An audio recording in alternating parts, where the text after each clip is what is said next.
Amen. Amen. Genèse, le chapitre 4, à partir du verset 1er. Adam connut Ève, sa femme. Elle conçut et enfanta Caïn. Et elle dit, j'ai formé un homme avec l'aide de l'Éternel. Elle enfanta encore son frère Abel. Abel fut berger et Caïn fut laboureur. Au bout de quelque temps, Caïn fit à l'Éternel une offrande des fruits de la terre. Et Abel, de son côté, en fit une des premiers-nés de son troupeau et de leur graisse. L'Éternel porta un regard favorable sur Abel et sur son offrande. Mais il ne porta pas un regard favorable sur Caïn et sur son offrande. Caïn fut très irrité et son visage fut abattu. Au verset 6, l'Éternel dit à Caïn, pourquoi es-tu irrité et pourquoi ton visage est-il abattu? Alléluia. Donc nous sommes au commencement. Et la femme et les deux donc ont mis au monde d'abord deux enfants. Le premier s'appelait Caïn et le deuxième s'appelait Abel. Donc la Bible dit que Caïn était laboureur, n'est-ce pas? Amen. Et Abel était quoi? Berger. N'est-ce pas? Et il y avait un moment où les deux, chacun de son côté, est venu donc offrir au Seigneur une action de grâce. Et c'est quand on lit les Écritures, c'est la première fois où on voyait des hommes venir offrir à Dieu. Parce qu'à la vérité, c'est Dieu qui avait tout fait. Et pour une fois, des hommes sont levés parce que Dieu les avait bénis et chacun d'eux est venu offrir à Dieu. Mais à la vérité, est-ce qu'ils sont obligés de venir offrir à Dieu? Ils ne sont pas obligés. Mais ils sont allés quand même, chacun de son côté a présenté à Dieu une offrande. Voyez-vous donc, l'offrande, amen, c'est poussé par le Saint-Esprit parce que nous savons que Dieu est le maître de tout ce que nous venons offrir à Dieu. N'est-ce pas? Et c'est Dieu qui met donc cette volonté en nous. Amen. Sinon, ils n'étaient pas obligés. Mais ils sont venus quand même parce qu'ils savent que si j'ai planté et que je suis poussé, c'est pas pour mes propres forces. Certainement que j'ai mis des choses en terre. Mais il y a eu quelqu'un qui a reçu qui a fait que les choses ont poussé.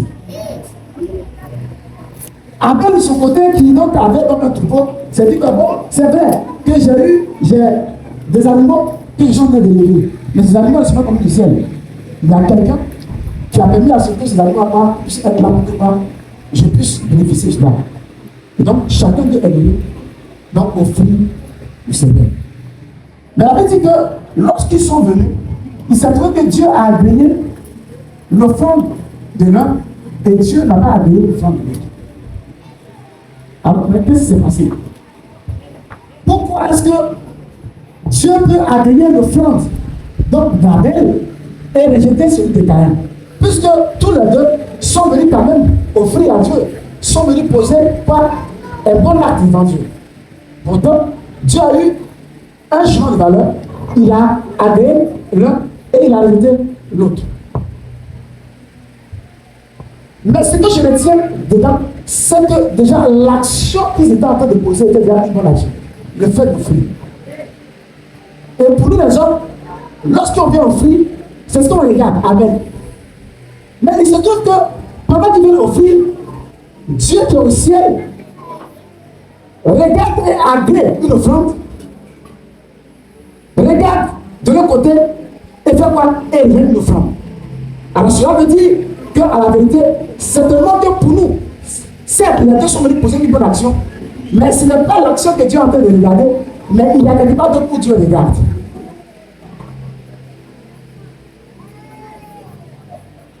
Je ne sais pas si vous comprenez ce que je dis. Nous allons prendre une autre histoire.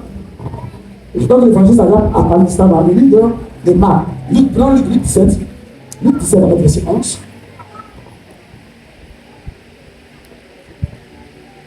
Luc 17 avec verset 11. Avec qui? Avec Dieu. Luc 17. Jésus, se rendant à Jérusalem, passait entre la Samarie et la Galilée. Comme il entrait dans un village, 10 lépreux vinrent à sa rencontre. Se tenant à distance, il élevait la voix et dit: Jésus, Maître, aie pitié de nous. Donc, pendant que Jésus était dans son ministère, il y a 10 personnes qui étaient atteintes par de lèpre. Ils étaient donc lépreux. En son temps, la lèpre ressemblait un peu au corona que nous avons connu. Lorsque tu as atteint de lèpre, on te met en quarantaine pendant un certain temps. Tu es éloigné. Je crois que même physiquement, chez nous, dans nos régions là, ça existait. Ou lorsque tu es lépreux, on te gardait carrément. Amen. Parce que c'est une maladie qui contaminait. Et il n'y avait pas de remède pour cela. Et donc, ces 10 lépreux là, qui étaient les résidents de la société, vont voir Jésus parce qu'ils ont entendu dire que Jésus guérissait les malades. Donc, ils étaient à la distance et ils commencent à crier vers Jésus, cherchant quoi? La guérison. Et qu'est-ce qui s'est passé? Dès qu'il l'a eu vu, il lui a dit: allez vous montrer au sacrificateur. Et pendant qu'il y allait, il arriva qu'il fut guéri. Mais regarde, Jésus les voit, il a dit: allez vous faire quoi? Voir quoi? Sacrificateur. Mais pourquoi Jésus a dit cela? Parce qu'à la vérité, lorsque tu vas voir le sacrificateur, c'est parce que des preuves matérielles ont été trouvées de ce que tu as guéri, c'est pas de voir le sacrificateur. Parce que quand on va le sacrificateur, c'est pour offrir, pour donner quelque chose. Amen. Amen. Pour expier donc. Si c'est un péché, expier le péché, amen. Mais, puisque tu es un de la société, en réalité, tu n'es pas d'aller voir le sacrificateur. Donc, quand Jésus disait d'aller voir, je vais voir au sacrificateur, c'est qu'en réalité, Jésus a été déclaré la guérison. Mais physiquement, la guérison n'était pas encore là. Et pendant qu'il partait, pendant qu'il était sur le chemin, les 10 lépreux donc se rendent compte qu'ils sont guéris. Amen. Des gens qui n'ont pas guéris, qui vont donc voir quelqu'un pour encaisser de la guérison, pendant qu'ils sont malades, et sur la route, ils retrouvent la guérison. Et qu'est-ce qui va se passer? Au verset 15, l'un d'eux, se voyant guéri, revint sur ses pas, glorifiant Dieu à haute voix. Il tomba sur sa face aux pieds de Jésus et lui rendit grâce. C'était un Samaritain. Jésus prenant la parole dit: les 10 n'ont-ils pas été guéris? Et les 9 autres, où sont-ils?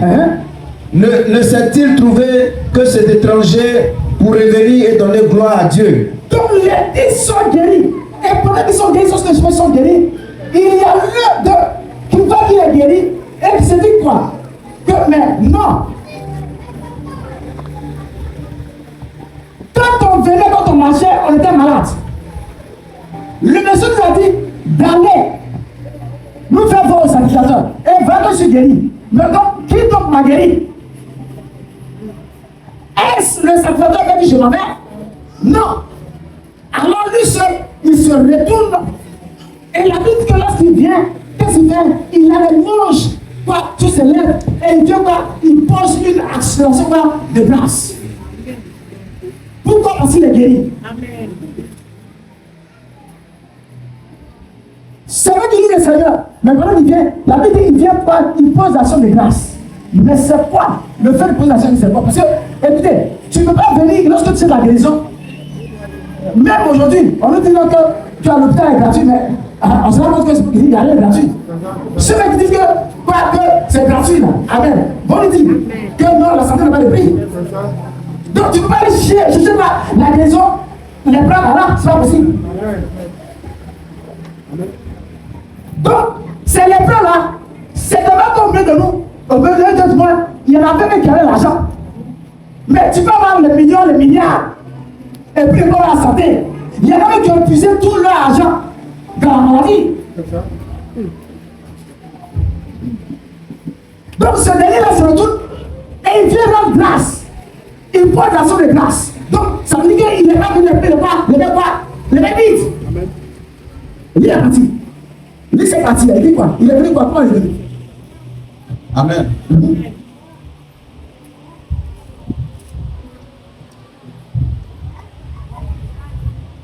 Au verset 18. Ne s'est-il trouvé que cet étranger pour eux? Jésus comment? Lui qui est venu. Dès qu'il... Amen. Oui. L'un d'eux se voyant guéri. Oui. Nous sommes au verset 15. L'un d'eux se voyant guéri revint sur ses pas, oui, glorifiant Dieu à haute voix. Glorifiant Dieu à haute voix. Donc, à haute voix, il se lève. Qui veut glorifier Dieu à haute voix ici? Oui. Tu vas dire au Seigneur, quoi? Au Seigneur, si je veux t'en et quoi? Et tombant sur sa face, il tombe sur sa face, lui, au pied de Jésus, et lui rendit grâce. C'était un Samaritain. C'était un Samaritain. Donc l'action de grâce est une reconnaissance. Et donc Jésus prend la parole, dit, et les 9 autres, elles sont où? Elles sont aussi été guéries. N'ont-ils pas été guéris? Mais c'est toi que c'est un étranger. Quelqu'un qu'on dit qu'on n'est pas Dieu là, c'est lui qui vient être reconnaissant à Dieu.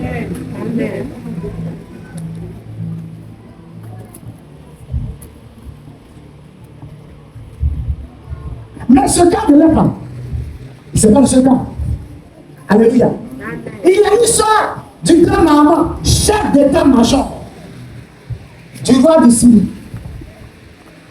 Nous sommes dans le livre des rois. 2 rois chapitre 4.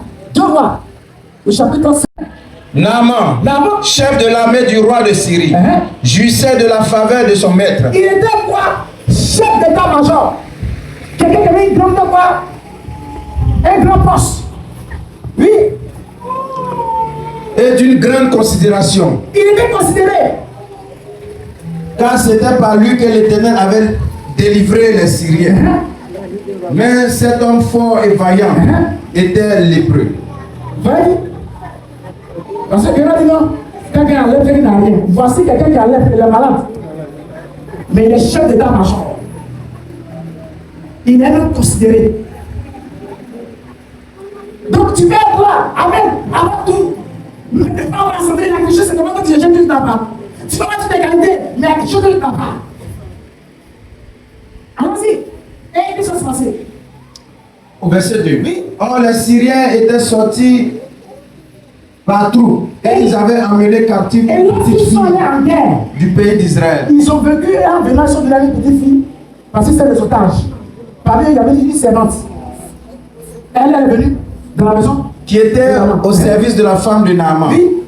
Et elle dit à sa maîtresse, oh, si mon Seigneur était auprès du prophète. C'est la petite fille là qui dit, ah, tandis, ton mari là, il est bien.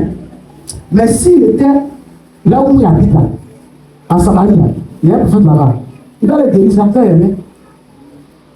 Il se dit quoi? La Bible a dit quoi? Hé, Ami, toi qui viens poli là, ton oncle là, un vieux qui a lâché des autres capables là, c'est un prophète qui a son arrière, il dit, pardon. L'autre Dieu là, il Dieu l'utilise. C'est la servante. La petite fille, c'est elle. Allons-y. Et elle dit à sa maîtresse, oh, si mon Seigneur était auprès du prophète qui est à Samarie, le prophète le guérirait de sa lèpre. Verset 4, Naaman Allah dit à son maître. Donc, le chef de l'état-major va dire maintenant au roi. Donc voilà ce que petite fille, voilà ce qu'elle dit. Alors, c'est quoi à faire? Je vais aller raconter ce prophète là pour voir s'il est capable de me guérir. La jeune fille du pays d'Israël a parlé de telle et de telle manière. Et le roi de Syrie dit, va, rends-toi à Samarie, et j'enverrai une lettre au roi d'Israël. Il partit prenant avec lui 10 talents d'argent. Mais pendant qu'il s'en va là, quelqu'un va sur sa santé. Il va là-bas, là? Non. Il va pas? Non. Il partit prenant avec lui 10 talents d'argent, 6 cycles d'or et 10 vêtements de rechange. Il porta au roi d'Israël la lettre où il était dit. Pendant qu'il part, il s'est dit que où je vais là, c'est pour ma santé. Ah, la santé dépend des pays. Alors je vais avec des biens. Pourquoi? Pour aller voir chercher la guérison. Donc il s'en va avec tous ses biens. Mais je te dis que je te surprends. Est-ce que tu sais que les biens de Naaman n'ont pas pu suivre Naaman? C'est vrai que ce n'est pas le pays. Mais à la vérité, tout ce que Naaman a pris là, le prophète n'a pas raison de guérir.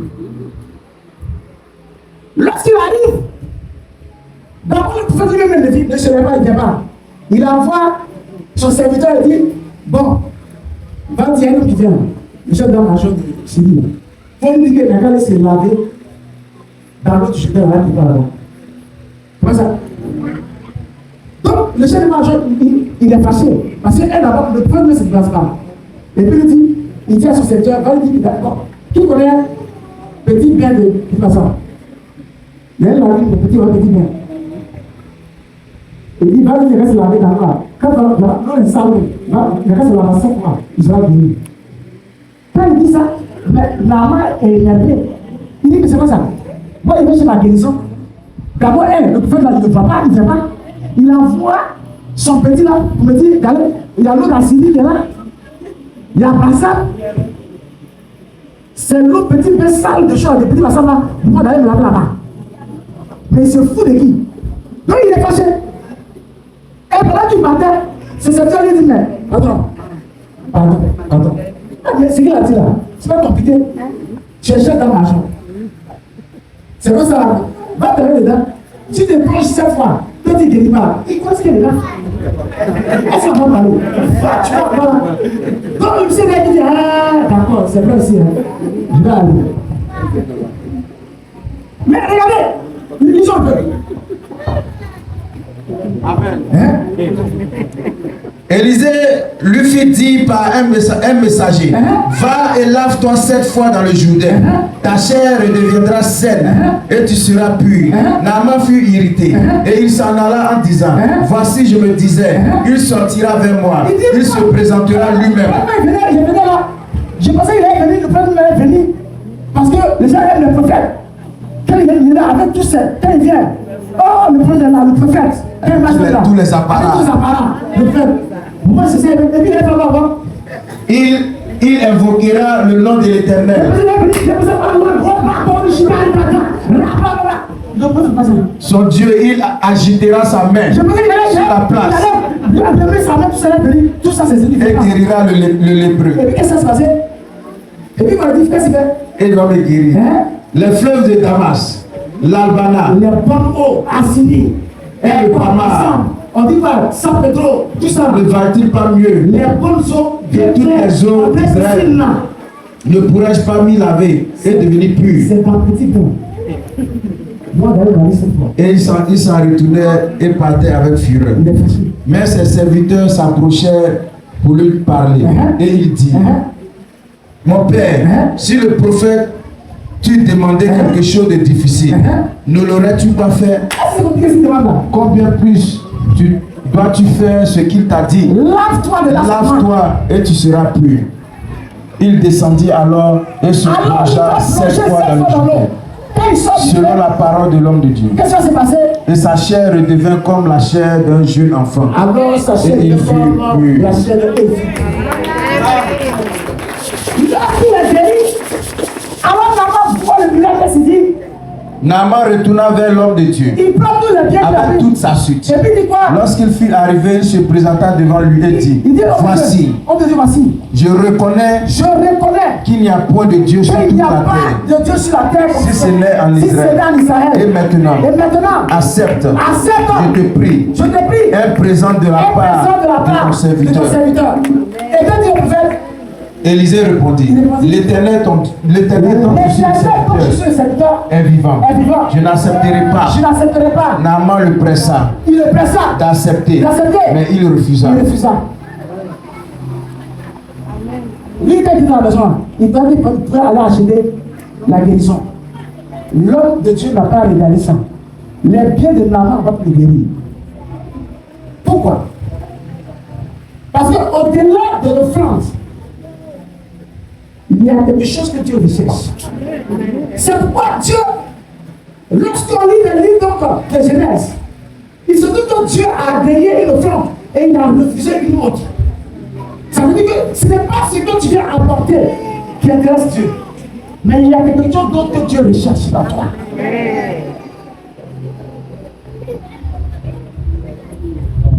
Dieu regarde au-delà de ce que les hommes regardent.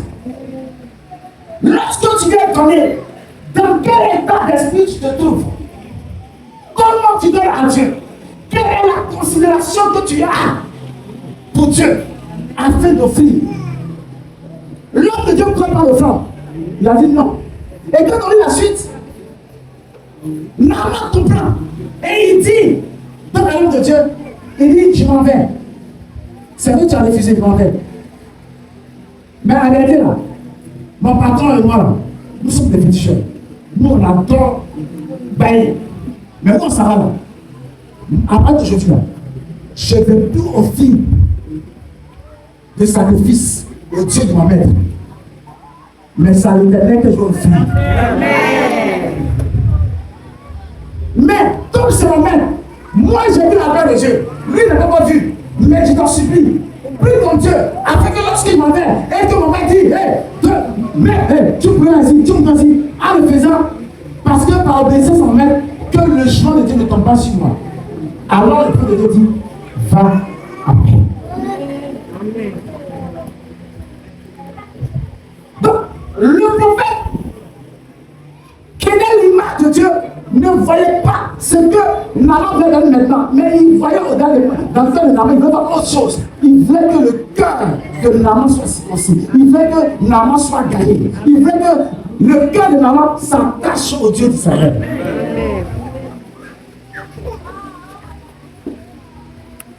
Maintenant que tu as offert, dans quel état d'esprit tu veux offrir? Parce que lorsque tu as une considération pour Dieu, amen, ce que tu donnes là a une valeur.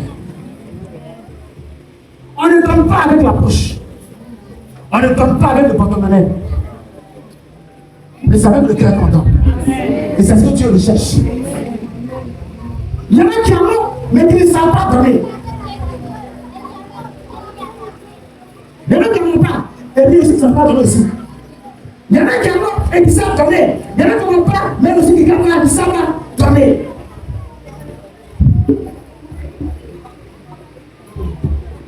Ce qui est dans ton cœur est ce qui donne la valeur à ce que Dieu voit.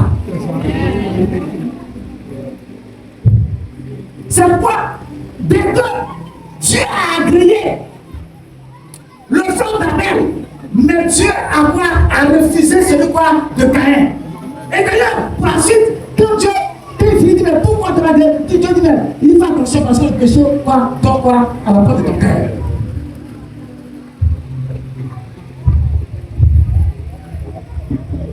Comment tu donnes? On ne donne pas à Dieu à la seconde. On ne donne pas à Dieu non. On se dégrâce pas de Dieu.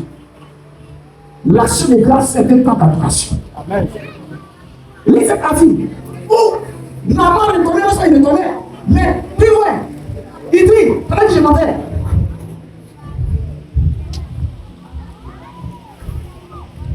Alors Naaman dit, puisque tu refuses, permets que l'on donne de la terre à ton serviteur, une charge de 2 mulets, car ton serviteur ne veut plus offrir à d'autres dieux, Il ne veut plus offrir à d'autres dieux, ni holocauste, ni sacrifice.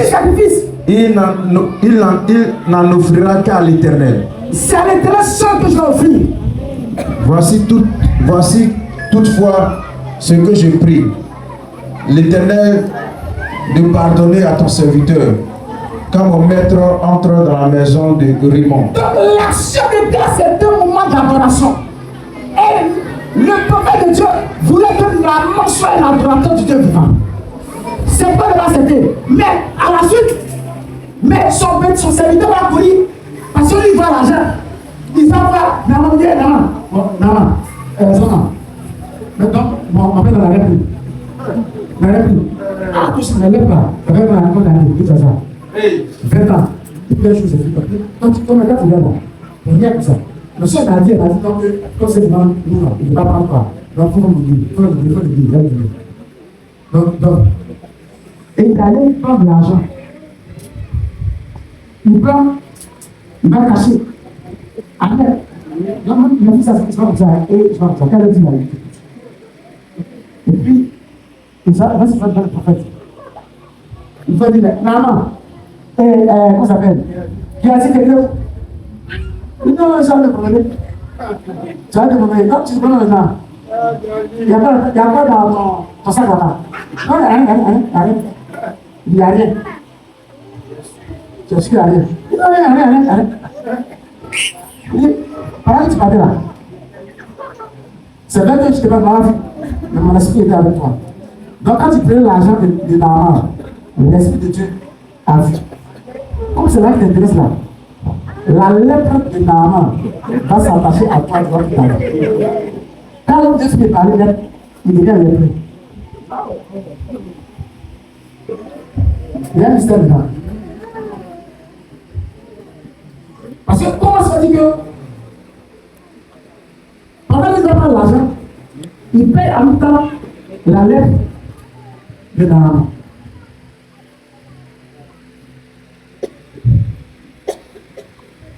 Naaman, attends, il a dit qu'il était pas avant Dieu.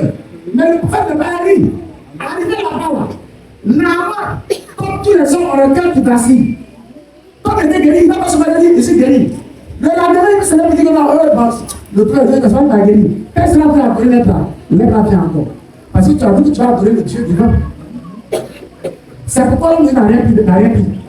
Parce qu'il veut que son cœur soit circoncis. Parce que lorsque ton cœur est circoncis, alors le miracle que tu obtiens est un miracle que tu de manière éternelle.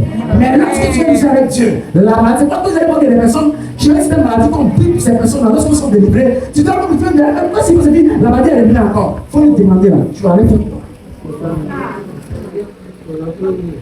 Tu me rappelles ça. C'est quoi tu as fait encore?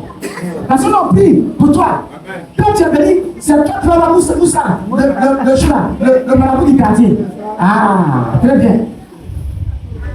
Quand c'est comme ça, la même chose revient encore. Mais quand Géasi voulait l'argent, elle n'allait pas l'argent. Amen. Naaman était guéri de manière définitive. Mais c'est lui qui a pris maintenant la lettre. Parce qu'en réalité, lui aussi son cœur n'était pas circoncis. Donc, comme ton cœur n'est pas circoncis, et que tu veux jouer les malous, il y a la récompense de la vie. Même nous, on va pécher.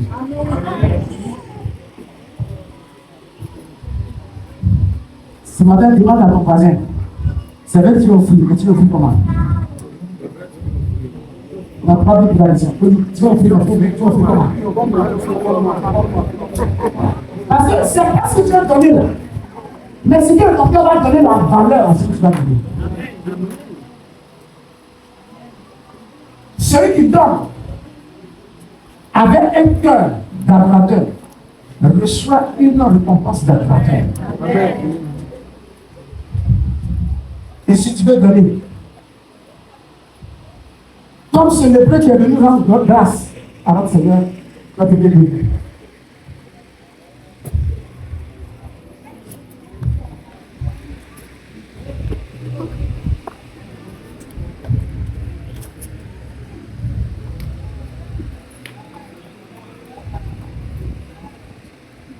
Si tu rends compte que tu as fait grâce là, après avoir entendu le message là, c'est pas trop ça, tu peux aller compter. Tu peux le voir, tu as tout le temps.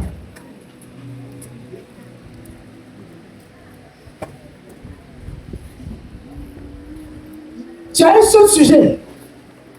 Devant Dieu. Parce qu'il y en a. On dit Seigneur, mon mariage, mon mariage,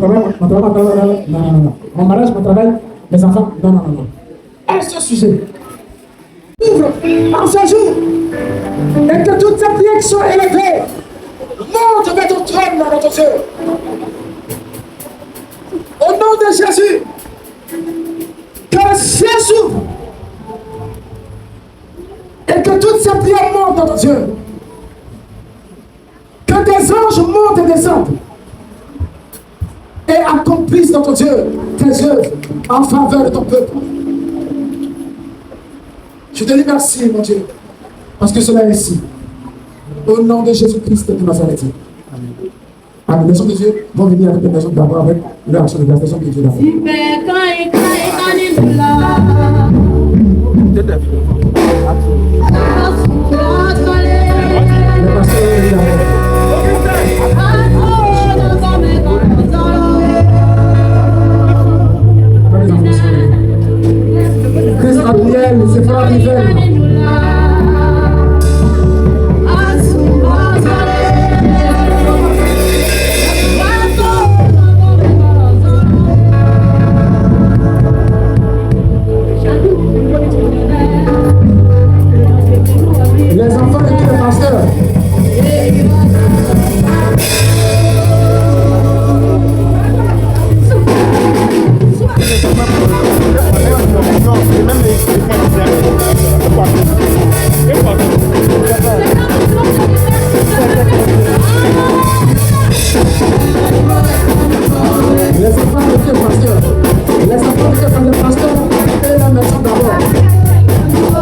livre de Rois, 2 Rois, le chapitre 4.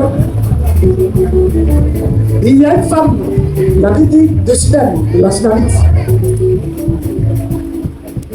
Elle a vu le feu d'Élysée et elle a commencé, elle a reçu Jésus chez elle à la maison. À un moment, elle a dit à son mari, cet homme de Dieu là, c'est un saint homme de Dieu. Elle a dit c'est un saint homme de Dieu.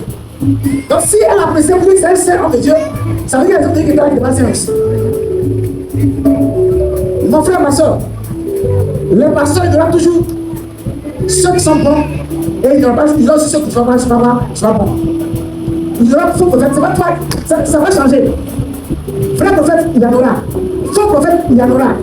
Si tu veux donner ça pour dire que il y a tous des faux prophètes, tu vas rester pauvre, tu vas tout attendre. Mais cette femme a eu un discernement, elle a dit à son mari, cet homme-là, c'est un saint homme de Dieu, parce qu'elle a eu un discernement. C'est à toi d'avoir le discernement. Sinon, il y a beaucoup de faux prophètes, il y a beaucoup de faux pasteurs, mais parmi eux, il y en a qui sont bons aussi. C'est à toi d'avoir le discernement. Et qu'est-ce qu'elle va faire? Elle va sortir son mari. Construisons une maison quoi? Watch. Là où il vient pas dormir. Dans cette femme-là, le pays. Vous savez, il y a des actions qui appellent Dieu à venir habiter avec toi. Ça veut dire elle veut que Dieu appelle que Dieu vienne habiter avec elle. Je veux que tu sois de grâce aujourd'hui là.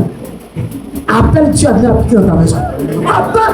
Tant que Dieu habite dans ta maison, amen. C'est comme Obed. La Bible dit que lorsque l'âge de Dieu a habité dans la maison d'Obed, Dieu, pendant 3 mois seulement, Obed et sa maison étaient quoi? Béni. Que ton action de grâce appelle Dieu à venir avec toi. Je ne sais pas combien de temps tu as prié, mais si ton action de grâce, comme cette femme sunamite, appelle la présence de Dieu dans ta maison, et que Dieu est dans ta maison. J'espère que tu vas voir. Faut vendre même. Habite des yeux, ils vont payer. Tu vas prospérer là. Il faut pas que tu vas marcher, tu vas prospérer. Parce que la Bible dit qu'au père a commencé à prospérer. Tous les 15 ans prospéraient. Il faudrait quoi? On ne sait pas, mais tout prospérait. Tu vas vendre même. Dis donc qu'on ramasse là. Tu vas vendre ce petit prospère. Les enfants de Dieu à Bob, elles vendent bouteilles. C'est son deuxième bouteille, elles vendent bouteille vide là. Et ça, elles vendent. Et quand elle a commencé là, les gens, aujourd'hui là, c'est un camion qui vient ramasser. On met dans le conteneur, camion. C'est bouteille. Pourquoi? Mais parce qu'elle sait Dieu. Et elle est l'investisseur de Dieu. Elle donne aux veuves, aux orphelins. Elle sait Dieu. Elle a pris Dieu dans son activité. De bouteilles, de 1, 2, 3. Aujourd'hui, elle fait belle de bouteilles et elle vend. Et elle prospère. Elle a après 2 voitures. 2 ou 3 voitures. Dans le vente de bouteilles. Je ne sais pas ce que tu veux vendre.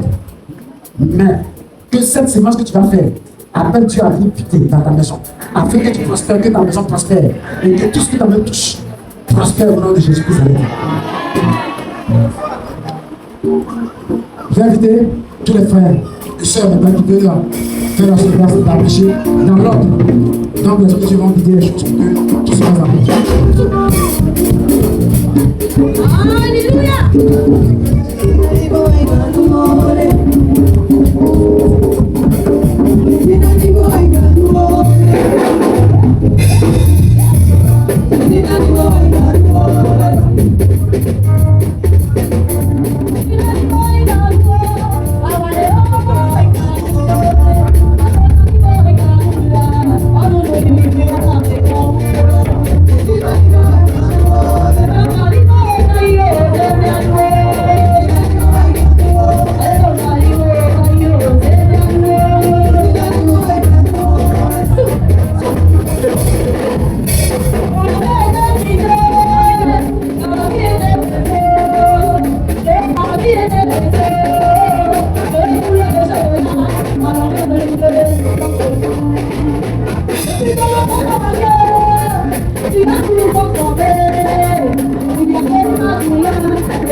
On attend encore les personnes, les gars, ça va.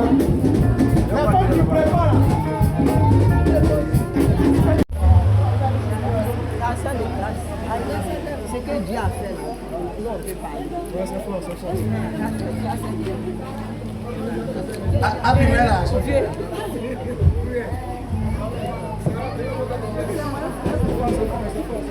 Alléluia. Mesdames et messieurs, on va prier. On va consacrer tout ça au nom du Seigneur.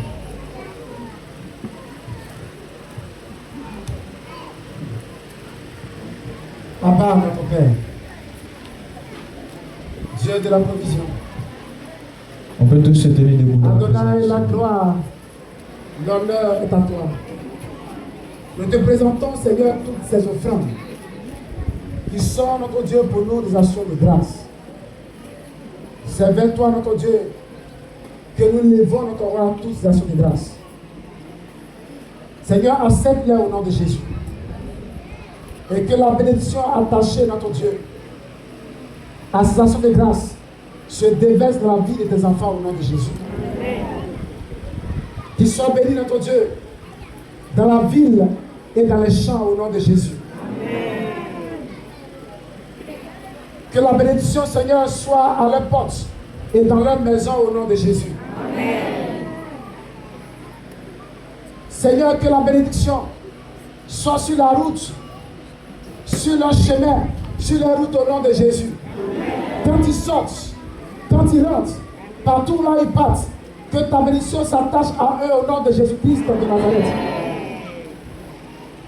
Seigneur, bénis leur maison, bénis les entrailles au nom de Jésus. Bénis tous ceux qui sont attachés à eux au nom de Jésus. Qu'ils soient pourvus en tout temps et en toutes circonstances, notre Dieu, pour eux, pour leur maison, dans le nom de Jésus-Christ de Nazareth. Que toute malédiction s'éloigne de leur maison, de leur vie et de leur maison au nom de Jésus. Et que, Seigneur, leur maison soit couverte, notre Dieu, sur tes louanges au nom de Jésus. La gloire, l'honneur est à toi. Et pendant que notre Dieu, tes serviteurs, notre Dieu, reçoivent, notre Dieu, ces offrandes, ces actions de grâce, Seigneur, la bénédiction se déverse dans la vie de ton peuple. Je scelle toutes ces déclarations dans ton sang. Et cela s'accomplit dans la vie, dans le nom de Jésus-Christ de Nazareth. Et tu m'as dit 3 fois Amen. Et